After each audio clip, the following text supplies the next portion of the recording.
I'm just going to give it. All right. So my name is Leah. I am a Nomadic Network host. I also lead the Los Angeles chapter, and I am the creator and co-host of the Ticket to Anywhere travel podcast. I'm super excited to host this foodie event with Winston tonight. So before we get started, as you all are saying hi to each other, we definitely encourage you to use that chat throughout the presentation. I'm going to share my screen and just go through a couple of notifications first. All right, I think you should see this. Oh, Java wants to restart. Not tonight, Java. No way.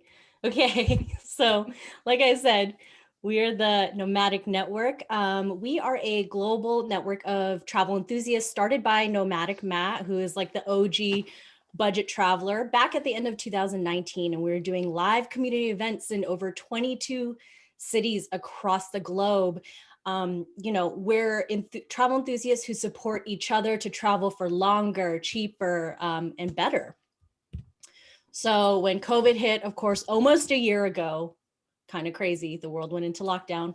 We started virtual events just like everyone else, but virtual events are cool because we can, reach more people at once, any time of day. You can be in your pajamas. You don't have to drink if you don't want to, all kinds of cool things, multiple topics a week. So now we're hosting 3 types of events. Speaker events like tonight, where Winston comes on, drops his knowledge, and he and I answer your questions at the end. We got a book club, a monthly book club. That's new. Our March book club is tomorrow with David Farley. And we also have our regional happy hours. Those are virtual happy hours, super casual, great way to network with others. So a few things to keep in mind. I ask that you please all keep yourself on mute, and you can turn your camera on. You don't have to, of course, but feel free to use the chat. Like I said, please use that up. We're here to learn, satiate your wanderlust, have a ton of fun. And our speakers are doing this out of the kindness of their heart. So of course, we're very grateful for that. If you're interested in replays or you find value in this community, in this presentation, any of the other ones you've been to, we invite you to join our Patreon, our Nomadic Map Patreon. So you see a list of bullet points and perks that you will get right there. You can also scan the QR code to get more info. So with that being said, I'm really going to let Winston introduce himself. I know he's a first generation Chinese American, I believe, born and raised in Brooklyn. His dad was going to engineering conferences around the world. So he had a lot of travel experiences growing up and experiencing food around the world. But Winston, I will let you have the floor. Thank you. Thank you, Leah. And it's really great to see all you guys. I know like this year has been the weirdest year, but it's nice that like we're finding ways to adapt through that and still make connections and do interesting things. My name is Winston. I got a presentation. I'll talk a little bit about like how I've eaten food around the world and like what my tips and tricks are to finding the best meal. If I can brag a little bit, I do love my nose, like in places where you can like look for food. I have that weird eye where it's like something in my gut says like that place is going to be good. I'm just going to screen share first. As always, like I like throwing it back to my parents. Like Leah mentioned, my mom and dad took me traveling a lot, and we used to eat all the time everywhere. But part of that was watching Anthony Bourdain and Andrew Zimmerman like take over the TV all the time, because we never could agree on what we wanted to watch. And food was just an easy go-to wherever we were. So in that way, like the way that I travel becomes an extension of that. How I eat and absorb the culture are essentially one and the same, where my favorite experience anywhere is having a local cook you a meal from their own kitchen and put it down in front of you. And that like is kind of the most beautiful thing. And so hopefully like some of this presentation will show you like how to get closer into that point, or where you can end up where like a true local is showing you how to eat. So these are just some photos from random things. Pai, Thailand is one of my favorite places. This couple in the middle, I met in Kobe, Japan, and we were drinking. I said, like, I mentioned Bourdain. Suzanne, I saw that cat butt. um, and I just mentioned Bourdain, and they showed me to their favorite spot in the city. And it was just like this beautiful night of like getting really drunk and remembering his ghost. I don't know if people are Bourdain fans, but it was definitely his death that like his life really inspired me, but it was his death that like shook me, one of the deepest of any of those celebrity deaths. And if anyone's from New York, he worked at, I forget what the restaurant's called, Les Halls in downtown. And around his death, if you went to the closed down store, it had been closed down shop, it had been closed down by that point. People were leaving flowers and like waiter tickets and cigarettes and just like building this beautiful memorial to the guy. So when I was having that drink, I was very much reminded, like, I'm very sad that I won't ever have a drink with Bourdain, but I think if we do, if like travelers keep finding each other in different countries and randomly meeting up and talking about him, like that's exactly how he wants to be remembered. So even if we don't ever get to meet him, we do at least get to chase his ghost a little bit, which is nice. One of these is New Orleans. One of these is Shanghai, where we went roof jumping. It was very illegal, very funny. And then shout out to Stephanie. This is a lot of the ship fam as we were traveling in Yellowstone. So yeah, let's just hop into like how I find my way around a new city. And the first one, like, do you guys have favorite local spots that you eat at? Because importantly, like, and you can share them in the chat. I saw a lot of Texas. I saw a Long Island person in here. I love Houston for food, actually. But these are my local favorite spots. And in the way that you would train your nose to eat elsewhere, you should train it around your own environment too. You know, go out, see where you can support your local communities. Restaurants are often the dreams of immigrants coming into this country. I assume most of us seem to be American. And so like where you eat and how you eat and focusing that attention is a really good way to, one, absorb cultures that have come here, and two, support communities that do need your support.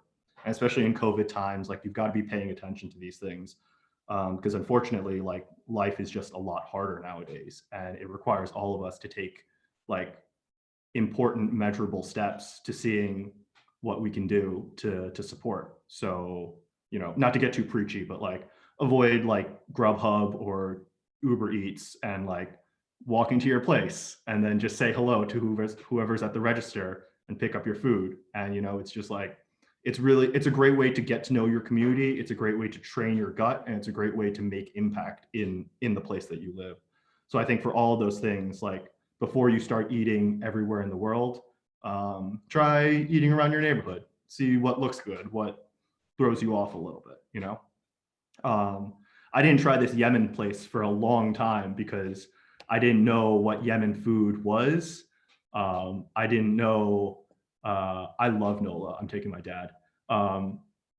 And so like, I was like, oh, I'm not going to eat here. And now it turns out to just be one of my favorite places, hands down, all the time, you know?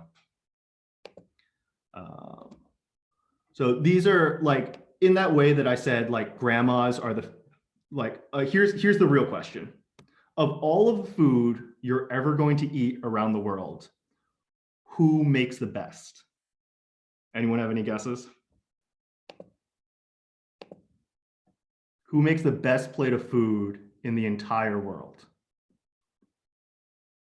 It's my mom, right? Yeah, good. Thank you. Yeah, it's not your mom's. It's not your mom. No offense. I'm sure they're lovely people and they make great food. My mom makes the best plate of food around, right? Um, but that like that just comes to one of those things where it's like everyone wants to be eaten, like eat food from loving hands. And so the important thing isn't that like what they're cooking or how you're eating. Like sharing the pictures here are like side, boiled, roasted eggs on a fire as like some high class like Japanese um, restaurant. It's mostly about like love and enjoyment. And as you get to know the people who are cooking your meals for you, you will find also that you enjoy those meals more. So reach out and like make those connections with random people. And like it comes so naturally when you're seated around a table and you're eating, because it's just such a universally accepted sign of breaking bread. Um, so over here is uh, Snare. She's a beautiful jazz singer in Thailand, but she also made the best bowl of ramen I've ever eaten.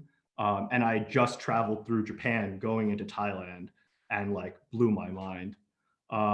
This is a hostel in Hanoi where I woke up late because I was hungover, but I went downstairs to like, and I completely missed the free breakfast, but the staff were eating and they graciously invited me to like share their meal with them. And I was just like blown away by the hospitality. Yeah, and like it was really sweet. I ended up cooking with them the next day, and like eating with the staff, and it was just like, oh, okay, I can be hungover, hang out, and it'll all be fine. The lower left is China. Nice eye. It's the jabbing. Uh, that stuff's great. But the dude I was talking to just like had a really interesting interaction where he was like, "Oh, like I would never imagine going to America," and he's just like making jabbing. Um, the bottom right is the hostel that I worked at in Vietnam. And you can't see it here that well in the picture, but I'm eating like a dried fish. And so I love jabbing. If you're ever in China, get a jabbing anywhere. It's just like a walking toasted quesadilla burrito thing. Um, After work, like we would just, if anyone's worked food industry, like food industry is one of those places where that culture is the same wherever you go. You work really hard, everyone gives each other shit in the kitchen, and at the end of the shift, everyone cracks a beer and eats meals together. And like working in that hostel was a really rewarding experience to get very local and sit down and drink and get to know people who actually live there, you know? Okay, I'll tell a quick story about um, like my expectations not being the way that I thought they were. So I'm in Sapporo, Japan, and I've had a beautiful day. I went hiking in the woods. I saw this mandolin duck. I got really close to it. It's very gorgeous. Um, they're just like, ugh, they're so beautiful. And then I took a free bike rental from the hostel to go to this shrine in the forest, and just had this like lovely, peaceful day. Now, at this point, I'm a few miles outside of city center, and that's where like your best food experiences are going to exist. Like most important than anything else is getting away from the tourist center, because that's where normal people eat. Um, so way out in the suburbs of this like major metropolitan city, I see a red roof on top of what looks like a chain restaurant in a huge parking lot. And this is not a great photo of it, but like you can see the parking lot in the back and this red roof. It looked like a Denny's, you know? um, and I like that things that look like chain restaurants that aren't very crowded in the middle of the day, like don't inspire confidence. But Japan is really expensive, and it was like 100 yen for a plate, which is less than $1. So I was starving. I took a risk at it, and I walked in. And immediately, when you go into a Japanese restaurant, like there's this sing-songy, happy feeling that you get. All the servers like smile big at you, and like greet you very enthusiastically. And I sit down at the like conveyor belt sushi that's coming around, and it's just singing little songs at me. Like you make the tea from like a little hot spout that's right at your table. And I'm just kind of overwhelmed by the entire experience. At 100 yen, I pick about, 6, 7 dishes, not that much. And the things that come in front of me blow my mind. Like I'm having a bit of a panic attack eating. You'll see this bottom right one is like a herring roe, and it's like crunchy and cartilagey and soft all at once. It was a flavor I never experienced before. And all of these plates were just less than $1 each in what is essentially the Denny's of Japan. Like they just have chains of this stuff. And I'm kind of actually having an anxiety attack because I'm so overwhelmed by the joy of this experience that I'm like, how could this get better? What am I going to do tomorrow? Like I just saw this entire shrine. How am I going to get any better than this? But eventually I'm sorry, these are all food pictures. If you're hungry, I would suggest getting snacks early in the presentation. It's just food pictures. uh, yeah, and then like the thing about sushi is it, like high class Italian food is judged on the pasta, sushi is judged on rice. And it should be barely stuck together, not too dense, not too dry.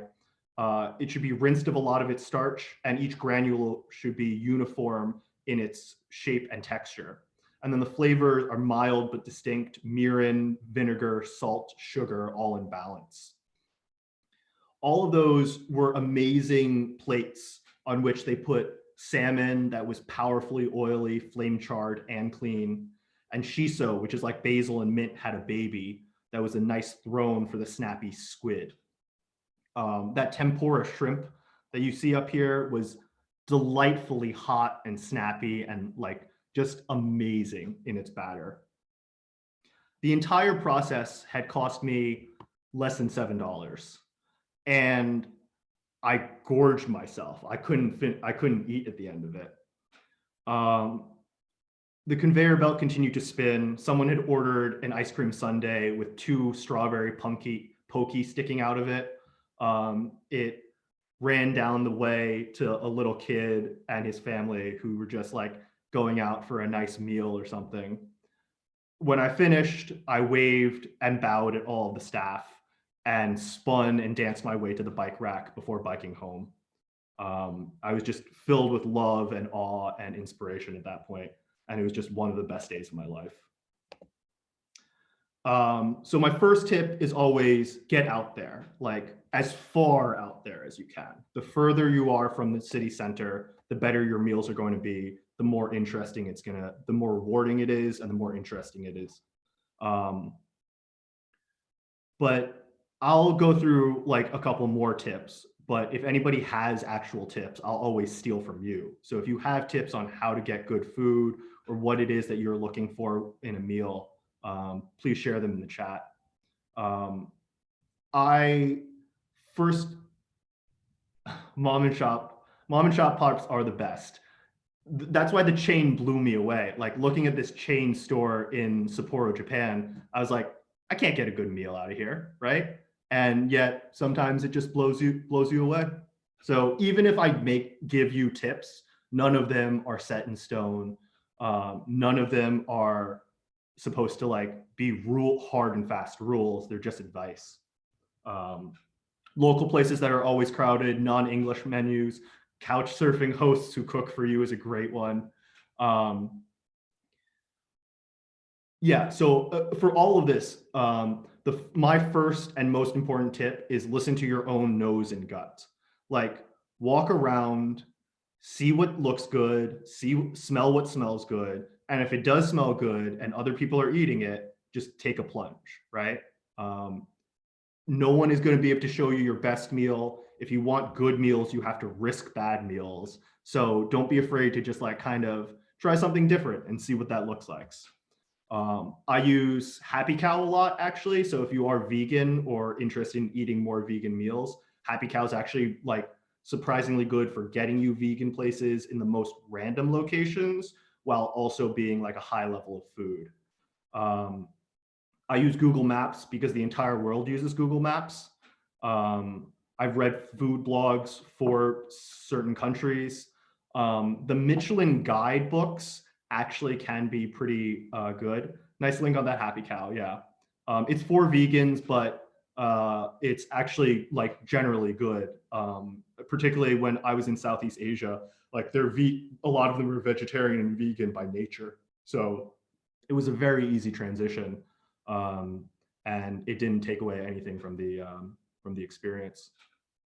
Um, Asking locals, of course, I saw taxi drivers, I saw police officers, any of the hostel staff should be able to help you out. Um, Bartenders are a good one. Bartenders are great for any sort of knowledge.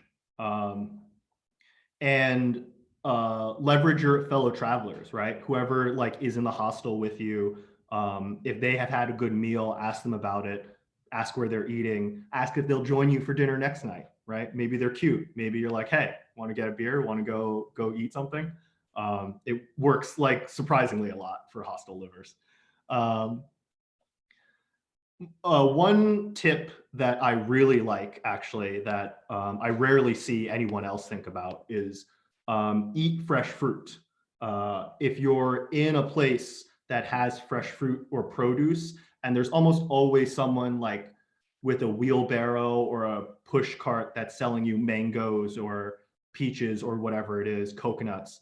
I always recommend trying the fruit. It's a different experience than what you get in your local grocery store, what you get in your Whole Foods. It's just going to be, especially if you're in the right season, it's going to be more ripe. It's going to taste completely different, and it's always pretty cheap. So try the fruit, try the produce. Um, on that note, also trying. Someone said supermarkets for fruit, and yeah, I think that's a great idea. You should always go to the local supermarket or farmers market. That's where the local shop. That's where how they eat gets to their plates. And being around there and experiencing those smells, seeing those spices, that's always a fun experience just to be there. But if you want to take it a step further, I always think it's actually a good idea to know how to cook. If you love eating, you should also love cooking. And sorry, these tips will come back in the back, so we'll move on the slide. So one of my favorite things to do is actually cook for the people around me. Uh, and I love foreign potato chip flavors too. Like snacks in random gas stores in other countries is a hilarious experience of just eating random seaweed lays are really good. There's that like salt egg one that I've tried recently that is very good. Yeah. Stand that salt at always try different snacks in grocery stores. It's a fun way to just like get around and snack on something different. Um, but yeah, cooking for people is an extremely good way to get good meals, because if you provide good meals to someone, they're often going to turn around and try to provide you one. So you can see some photos here. This top left is in Tokyo, and so is the bottom left, where I put like the Japanese lady here is one of those drummers that like drums and then like in the big things. I don't remember what that's called, but she taught a lesson to the hostel, and I cooked hot pot for everybody afterwards. And so I put about like 4 or 5 of these people on like different tasks, chopping and cooking and whatever, frying things off. And then hot pot's super easy because you just put it in a pot and boil it, and then everybody gets to eat. So you can see like we just shared meals with the instructor, just having a good time, and that continued to exist. That was the thing that I learned early in my trip that I continued to do elsewhere, where you'll see like top right is in Holbush in Mexico, in the Yucatan in Mexico, where we just did, potluck, and everybody made a couple of foods. The avocados were really good. These two Germans made pesto. It was kind of weird. But like, what are Germans doing making pesto? You're not allowed to do that. But we just had a good meal and had a smoke on the roof afterwards. And like, it's those little interactions where it's just like the ability to provide food to someone, if you're someone who loves food, is rewarded to you many times over. I always cooked for couch surfers when I'd stay with them, because I pick up some groceries and I cook some food for them. And then this middle one is, I was in Colorado with some friends, and I just come back from Thailand. So I tried a Thai chicken here. And so you can see it marinating. Let's see, I think this next one is going to be the Dali experience. One of these is an omelet I made, and then one of these is in a Thai kitchen with some friends. They like stewed down basil and lemongrass and chicken livers. And I didn't know what it was going to taste like, but let me tell you, explosively good. Stewed like Thai basil makes a really interesting flavor because the leaf is much more mellow afterwards, and it just like blends into the soup. So you can eat those like leaves all the time. I love the tip on cooking classes too. Cooking classes can be a little expensive depending where you are, but always worthwhile. Like, you really get to enjoy the experience of cooking with their spices. And like, if you get a good class, they'll really teach you local ways and local techniques to prepare things. This one's, I did Thanksgiving, another hot pot, because it's just easy to do hot pots for large groups of people. But the same staff that I worked with in Vietnam, I ended up cooking a hot pot for them for Thanksgiving, because I was just there for Thanksgiving and they had never celebrated it before. And this grandma over here, like, I can distinctly remember working there. She spoke no English, and she was firm but polite, where if I made a mistake, she would swat my hand and speak in Vietnamese and point me the correct way. And she didn't like it when I messed it up, but she apparently didn't mind me. And I can remember like making the stock for this Thanksgiving hot pot, and like, it feels like Thanksgiving, like you're sweating, no one's come over yet, you're trying to get everything on the table so everyone can eat, like you're grouchy because you haven't ate and you're hungover. And I can remember this grandma like helping me out a little bit and then tasting the soup with a spoon, and her face like makes this like not smile but not frown, nodding. And I'm like, I did it. If I am vaguely impressed that Vietnamese badass grandma, like, I've done great. So we brought everything out to the table. We shared Thanksgiving. It was a really nice time. And then the bottom two is, I was in Morocco, and I met a few grad students who ended up like making brunch after we went out drinking. And it's just like apparently very traditional Moroccan brunch, where it's like lots of bread and things on bread. And then you have this like mint cardamom tea that you pour from a large height, so it fuzzes when it's poured into the cup, and that like fuzz aeration is supposed to add flavor. But yeah, super fun, really enjoyable. Big shout out to my grad student friends who just like took me in for no reason. So yeah, so Yunnan is like one of these hippy dippy towns in China, and the Chinese Communist Party does not like hippy dippy towns. So it's a pretty unique experience in the country. You can see here, like, it's a terrible photo, but there are just buskers on the street in like Old Town. And I sat down with these like two guitar players and a drummer, just like hanging out, having a beer. And by the end of the night, there's literally 20 of us sitting on this ground. Like, there's a whole nother row. The police officers come and break us up at the end of the night. and they're all just drunk off their ass, like singing. It's a wonderful experience. In the hostel, I meet a retired glass manufacturer, a Korean ex-entrepreneur who's like retired and just traveling. There's some students, there's some stock day traders, there's an Indonesian coffee exporter dude, and then there's this 25-year-old ex-French Foreign Legion kid who like was a special forces in France, served in Iraq, like had a terrible experience because war is atrocious, and then just fucked off the planet. Like he lived in Cambodia. He never like took a job anywhere because like he could hunt and trap and forage more food than anyone can possibly imagine. Like he was in Dali climbing the mountain ranges over here, and he was just like, you guys can take one hike. This is a photo from the hike. He's like, I've got old Russian army maps of the area because they give best elevation for things. This is your path that you're going to take. I've traveled the entire mountain range, so you're going to be safe here, but please don't go beyond this point. Dude was a tank.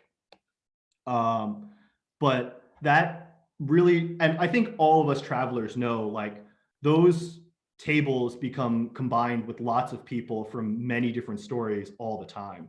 And in Dali, like I had a magical moment where we were just day after day, like going on adventures, coming back and drinking tea. And then because it's like very Chinese, like we all cooked meals. Like we never went out to eat. So you can see like I cooked a steamed fish over here. There was a stew. I made the greens. Another night, like the glass manufacturer who was Wong, he made this like workman stew that was rice and mushrooms and pork like blended together. It was really good. And then from the tops of mountains, we collected spring water and made like fancy tea with it. Which is to say, like how like the ability to cook something and share it with other people is a skill that you can hone at home and then use elsewhere. And it's going to apply really well to all the hostels, all the travel you go to, because people love eating and they would never mind you sharing food for them. So it's a really easy way to like just enjoy that experience. I'll do this last story because I really like it. And then I'll finish with some photos, some tips, and then we'll do Q&A. I'm in Sendai, Japan, which is like the second largest city in Japan. And I am just having a good day walking around, and it's about mid-afternoon. I want a cup of coffee because I want coffee.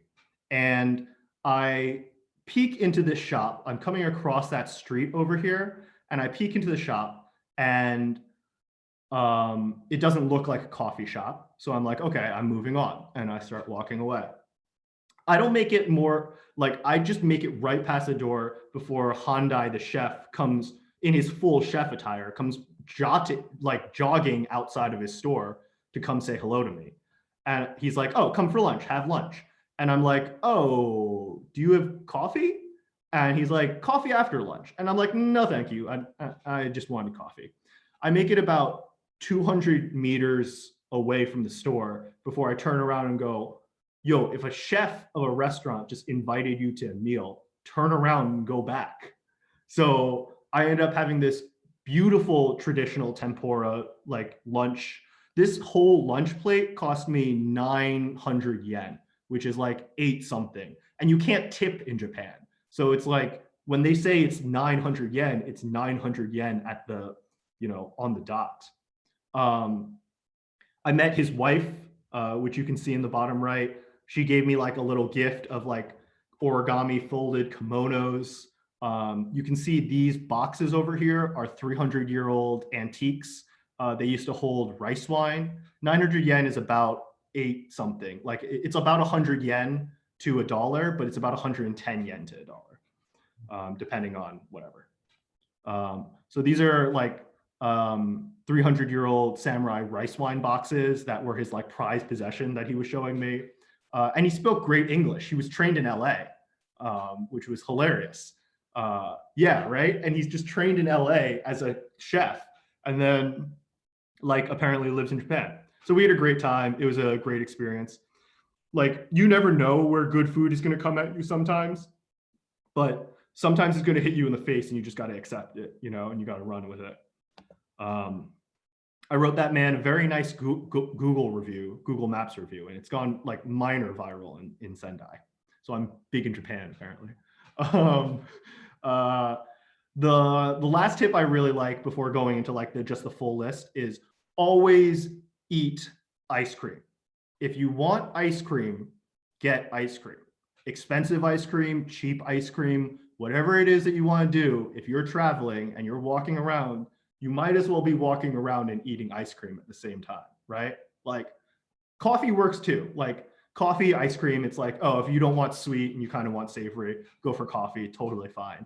But if I do have one tip, it's like, yo, just always have the ice cream. So I can provide these also later.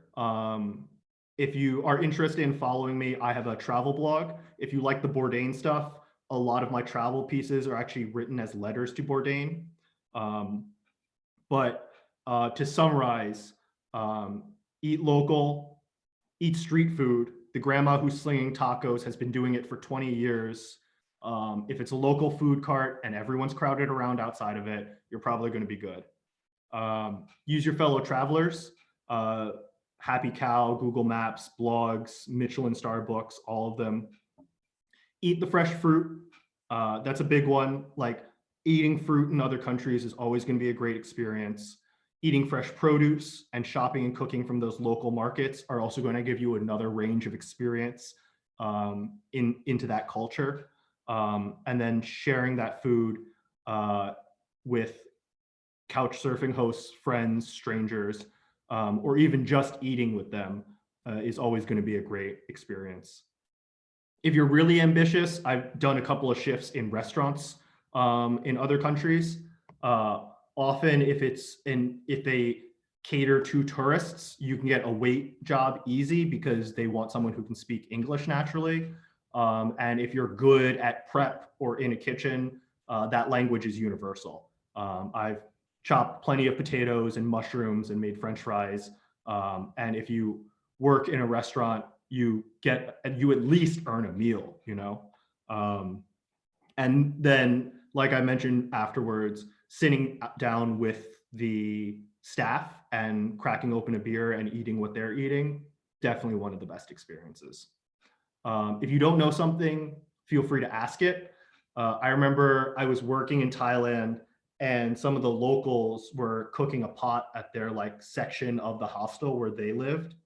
And I was just poking around and I was like, oh, what's in the pot?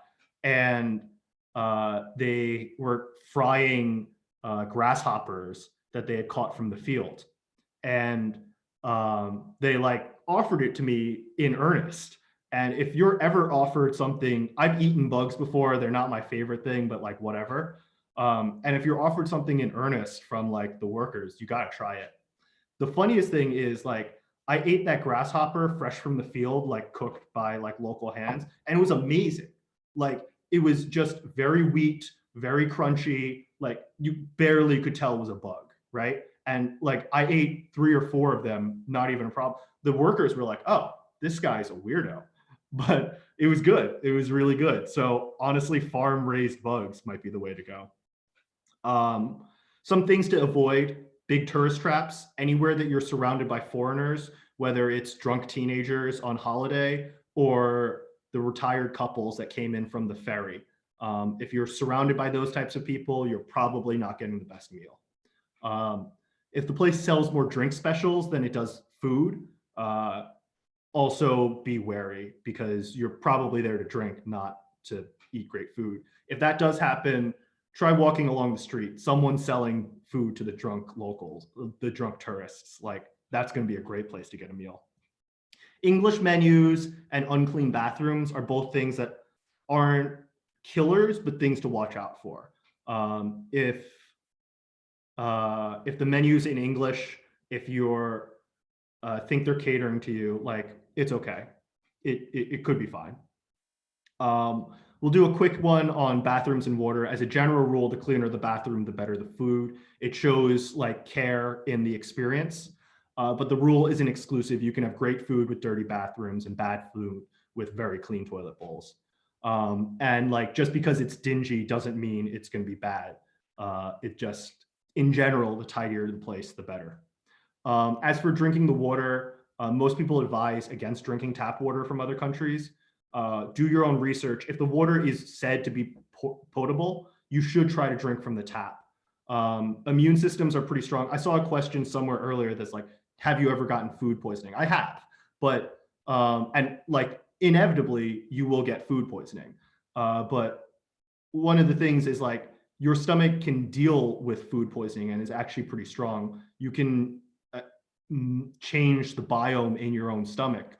And part of that is like not drinking gallons of unsafe water, but using it to brush your teeth, rinsing your mouth with it, sipping it in boiled tea. All of those things will change the probiotic system in your own gut and make you more adaptable to those situations.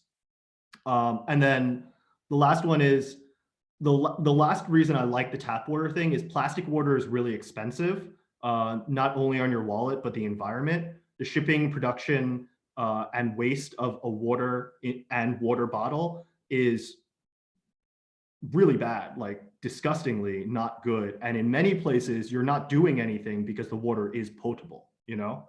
And then obviously, like, don't support the company Nestle, which is taking away water rights from many people in underprivileged countries and like then selling it water back to them. Yeah, SteriPens are good. If you know, if you've been like through hiking or stuff, there's like chlorine drops you can get, which will like chlorinate your water and clean it. So there are ways to work around even if the tap water isn't exactly drinkable.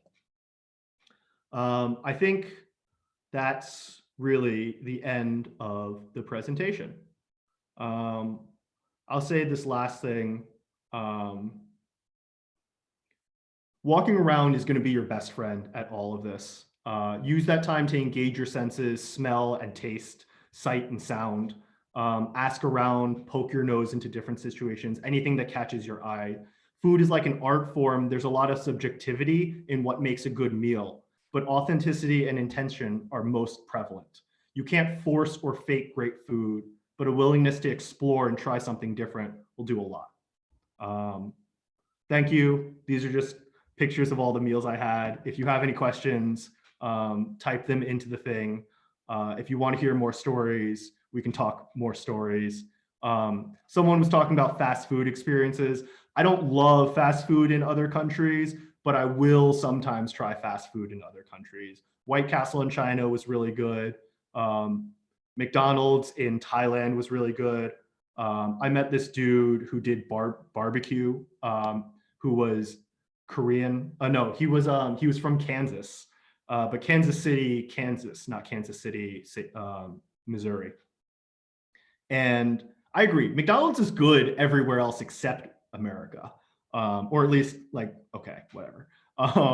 But he's from like Kansas City, Kansas in Shanghai, and he's cooking just like beautiful barbecue plates, like barbecue like from, you know, and barbecue is really contentious, but the cool thing is if there is an American cuisine, it is definitely barbecue. You know, like Americans haven't really made cuisine before, but long, slow smoked like brisket, ribs, sausages, that's an actual American cuisine.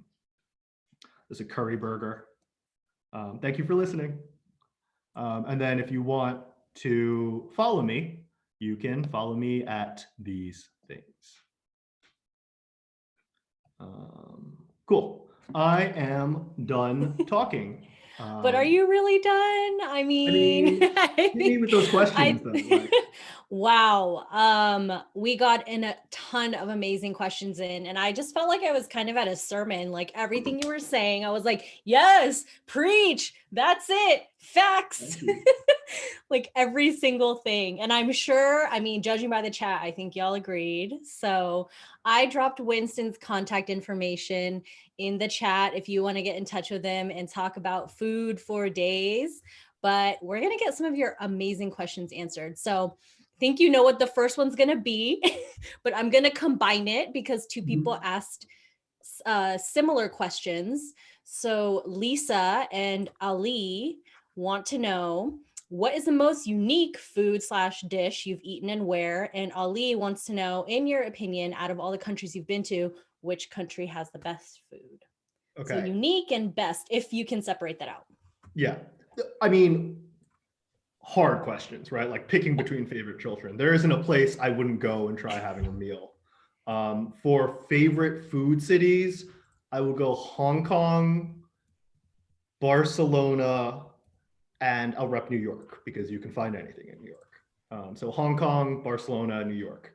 As for favorite meals, just because it's on my mind, Snare, who was in Thailand, I just traveled Japan for 2 months, and I walk into Thailand in Pai, and there's this little Japanese ramen shop, like, you know, like out of Japan ramen shop.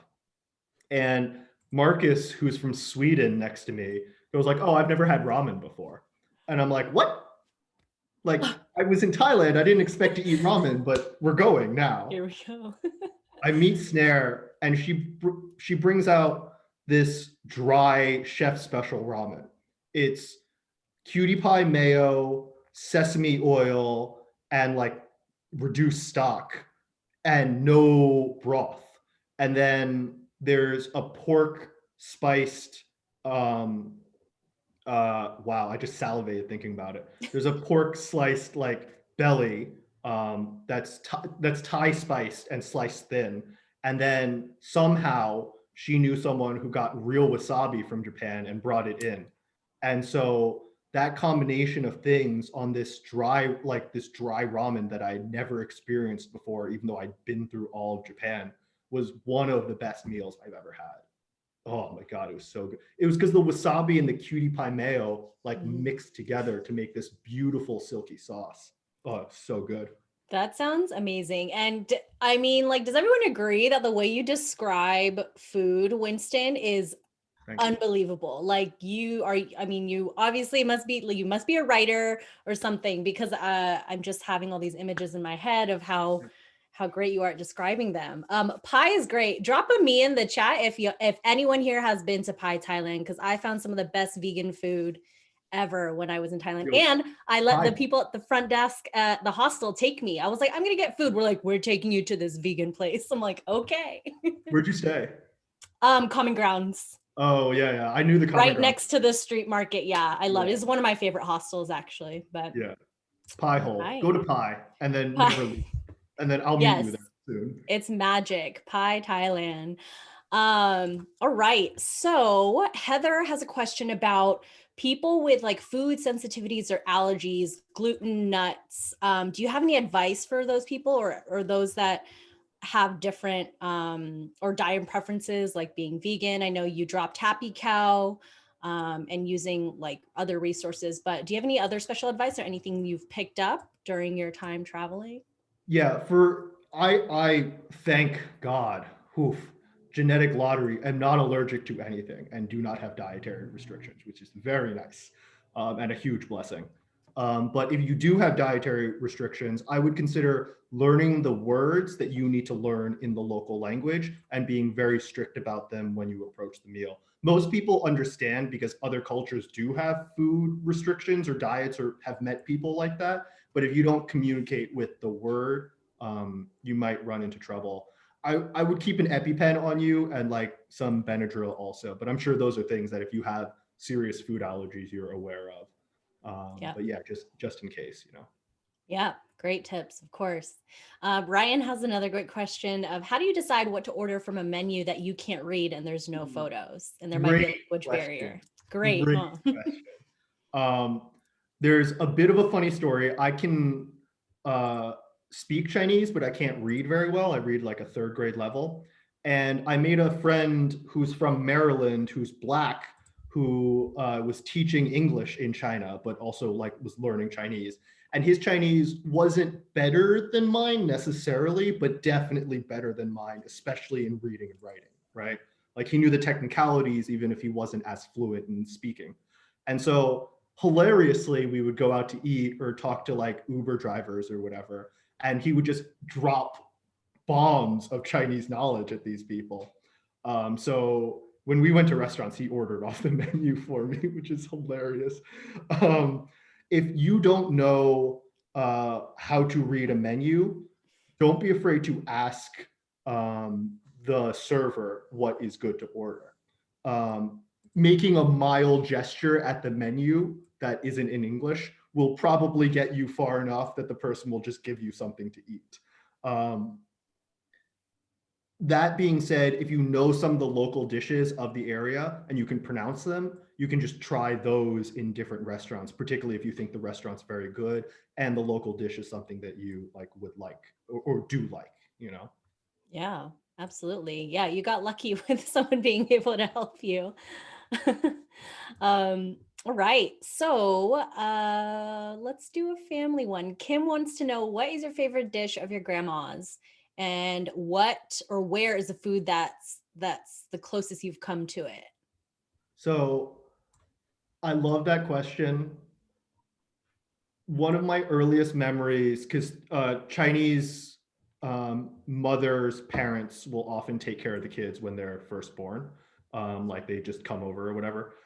So my grandma was in the States with me, and one of my first memories of her is it wasn't really cooking a food, but it's the lychee berries. They're hard to peel, right? So I would hold my little hand out and she would pop a peeled one in my hand and I'd pop it in my mouth. And then I hold my hand out. And she was so fast that by the time my hand came back out, it was already peeled and in my hand again. And it was just this funny, like, quick disposal of these lychee berries. So that memory is always stuck in my head. Um, as for cooking, I've gone back to China many times and have had my family from all branches of them cook me wonderful meals.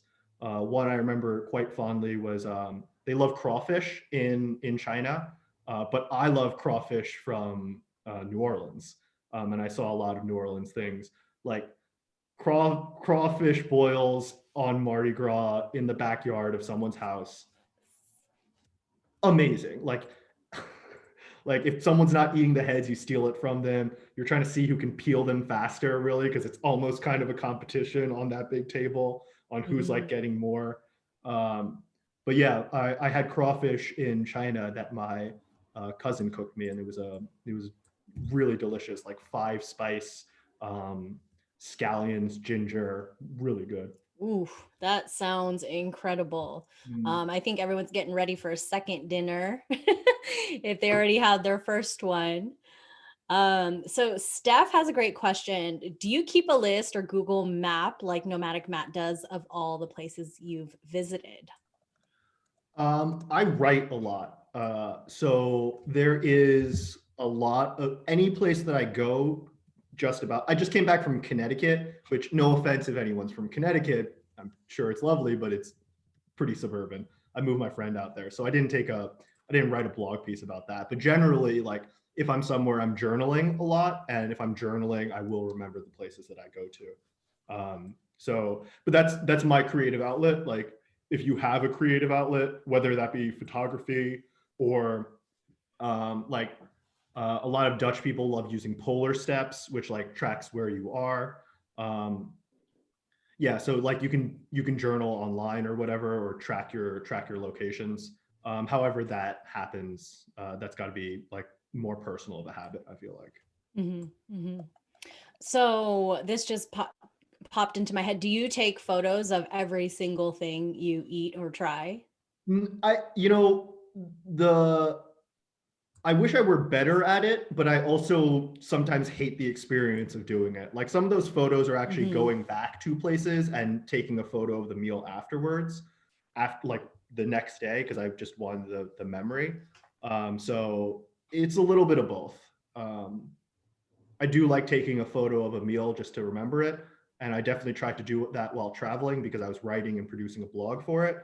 but Mhm. like in general day to day, like I'm not always gonna take a photo of what I eat. Okay. I'm pretty like the camera eats first, and I think people who travel with me know that. But I'm Yeah. fast. I'm like 10 seconds, guys. That's all I need. Yeah, yeah, yeah, yeah. And then everyone's like, "Can you eat? Can we eat?" And I'm like, "Yes, you can eat." If you take a photo of your meal, I'm often going to mirror you because I get the camera eats first. Yeah. But if you don't, I'm never going to remember. Or just I'll share mine, like, don't worry, guys, I'll send it to all of you. You can have just credit me. You're my favorite kind of person because I I love doing fun shit, but I hate taking pictures of it. then we should travel together because I'm the person people get annoyed at. I'm like, no, we need pictures. And then the next day, guess who everyone is asking for photos from? They're Yeah. like, oh, Leah, what about all Yeah. those pictures the ones you were annoyed at me taking last night? So don't worry, I just do it for like a few seconds. And then I'm like, okay, now we don't have to focus on photos anymore. We can go have fun and eat. Yeah. All right. This is a fun one. Ali wants to know, have you tried American food outside of the US? So I did show that story of the barbecue of the Yep. Kansas dude who's barbecuing in China, because there isn't a lot of American cuisine like originally from America, except for fusion food. Mhm. And so barbecue is one of those things that I wouldn't really try outside of America because you need high quality meats. And like I don't know where you're gonna get those. Like he was sourcing his beef and pork and sausage casings from the US or like really well-known distributors in China or reputable. So I eat pizza everywhere because I am a New Yorker and Table 87 has the best pizza in the world. But you can find a lot of good pizza everywhere. I definitely don't mind getting a slice of pizza, but I generally wouldn't, you know what I mean? Because it's like, Yep. I know my favorite slice, you know? Yep. Yep. Oh, that's great. Okay, I'm gonna do two more questions. Well, while we're on that topic, Karina wants to know, Karina lives in Queens. Can you drop some more Brooklyn recommendations? Karina already bookmarked the Yemen Cafe already. So Nice, nice. off the top of your head, can you like yell out anything that's good that people should definitely try? The boil is often really good for crawfish. My friend is my friend took me to it's a Michelin star. It's a French place. It's called uh, La Ceiba? No. Oh my God, it was tip of my tongue for a second. Mm, Batard, Batard. Batard is in Spring Street, Canal Street. If you want a Michelin star, that place earned its Michelin star. My friend worked the line there for like 5 or 6 years, and I went back to the kitchen and talked to the staff. They really do a great experience all around. Service is good. The head chef Marcus is like a really like friendly dude, and the food was um, I had sweetbread, which is like lymph nodes of goat generally, and they were lightly fried with roasted cashew, like cashew crumble, and charred colored cauliflower. And they were ordered in such a way that you generally ate one bite of sweetbread and then one bite of cauliflower. And the weirdest thing was the sweetbread texture play, besides being just like delicious taste, the texture of the sweetbread was like crispy on the outside and soft on the inside. And then the cauliflower was charred on the outside and like kind of firm on the inside, where the vegetable was firmer than the protein. And it was just a very weird dichotomy that like is only one of those things that a Michelin star chef was thinking about with his big Right. brain. Yeah. Awesome. Oh man. Maybe we can, in the follow-up email, we'll put those recommendations in. And for everyone, I told a few people this in the follow-up email, I'll definitely include Nomadic Matt's Google food map as well. I know Steph was trying to find it. And Lisa Ann loves the map behind you. Thanks, Lisa. So let's do one last question. I think this is an interesting one. Eleanor wants to know, what do you think about food tours? Um, I've had good experiences on food tours. It depends on your tour guide, I think, more than like the city or the whatever, the tour itself. Um, I I wouldn't say it's a bad choice, especially if you don't have a lot of time in that city. One of the differences is like, are you there for a week or are you there for a couple of days? And in one case, you might need to explore really quickly and cover a wide area, whereas the other, like, you might be able to get away with just like popping into local spots or having bad meals. Mhm. All right. Very cool. Well, Winston, I'm pretty sure you made everyone hungry and you made everyone want to just book Sorry. a flight to wherever. No, do not be sorry.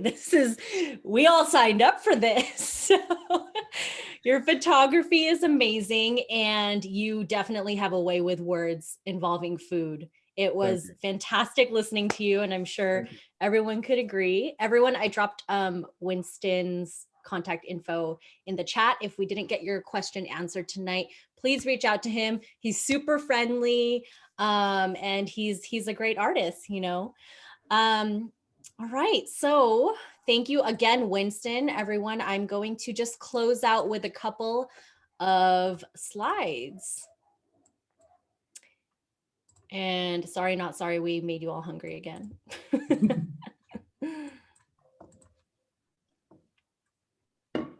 All right, so like I mentioned earlier, if you found value in this presentation, you thought it was interesting and awesome, and you find value in the Nomadic Network community at all, we encourage you to become a Patreon community member. You'll get awesome perks like TNN event replays if you've missed any, personal stories, input on the content we create, live Q&As, and free signed books and free guides. There's different membership levels as well, so you could find one that suits your needs. But I've been a member of this for the past year and I really love it. You'll see here the upcoming events for the next couple of weeks. Tomorrow we have the March Book Club with David Farley, PNW Travel Happy Hour, Washington, D.C. Happy Hour on Thursday. You don't have to live in any of these places to attend their happy hours. Even if you want to travel there, get to know people from there, you are totally allowed to pop in and have a cheeky bev with them. So nomadicnetwork.com/events. And like I said, David Farley is our book club book for tomorrow. Matt himself will be hosting this. And if you can make it, it will be 6 p.m. Eastern time. We'd love to see you there. So it would not be the same if it was just Winston and I staring at pictures of food. So you are all what make this community. Thank you so much for being here, coming with your engaged, amazing questions. If I didn't answer your question, please reach out to Winston. I'm sure he'd love to talk about more food with you, and hope to see you all at future events. Go ahead and bring a friend to the next topic that interests you. Thanks for coming to the Nomadic Network, you guys. See you all next time. Thank you. Good night.